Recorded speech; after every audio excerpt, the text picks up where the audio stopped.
During Marjorie Greene's recent interview with the New York Times, she took a couple of shots at Mike Johnson before expressing one of the, I think, interesting cultural issues she has with MAGA and with Mar-a-Lago. But first on Mike Johnson, she says, "I want you to know that Johnson is not our speaker. He is not our leader. And in the legislative branch, a totally separate body of government, he is literally 100% under direct orders from the White House. And many, many Republicans are so furious about that, but they're cowards." And I agree with her. Mike Johnson does basically nothing on his own. I don't know that there's anything that he would actually want to do. He already gave the donors trillions of dollars. I think he'd be perfectly happy to do nothing else. He just wants to have the position. It looks nice for him. I do wish that she would understand that he's doing like the deferential thing, just doing what Donald Trump says, even if he doesn't actually agree with it, in the same way, but in a different position that basically all the other Republicans are. And basically what you were doing, Marjorie Greene, up until like 3.5 months ago. Now, credit to you that you stopped doing it, but you were just doing what Donald Trump wanted for literally years at this point. So, a little bit of humility. That said, I want to turn to the MAGA thing because this is fun. When you're in politics, looks don't matter. I look at Pam, I would never say she's beautiful because that'd be the end of my political career. Glory. We have a young woman who's, I'm not allowed to say it because usually it's the end of your political career if you say it. She's a beautiful young woman. You're not allowed to say she's beautiful, so I'm not going to say that. Look at her. Wow. I would say that's beautiful. Is she your wife? There's some women that are very beautiful in the audience. I would never say that. You are very beautiful. Are you all great dancers, right?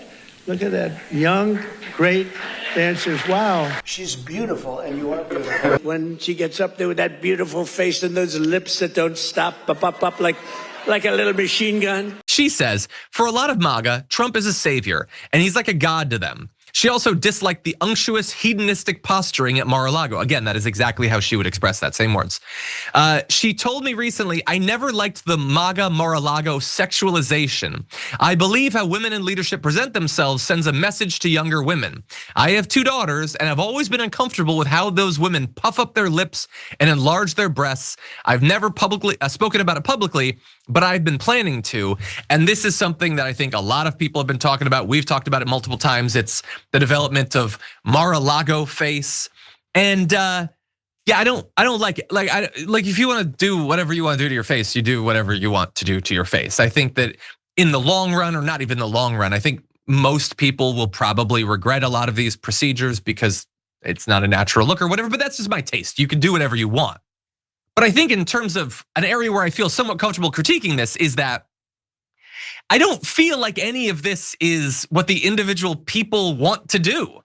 It's what they feel they have to do.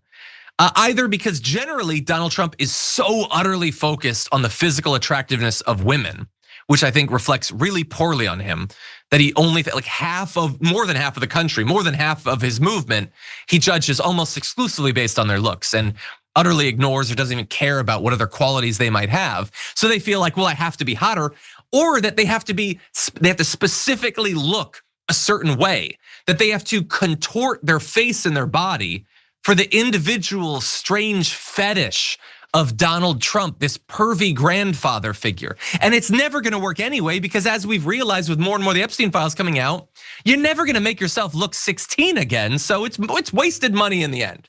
And so look, I don't know if this is gonna last forever, but I like that Marge is pushing back against it. Again, if you want to do this stuff to yourself, you can do this stuff to yourself. But I like a little bit of balance in the way it's talked about so that maybe some people who feel pressured into doing it won't feel so much pressure.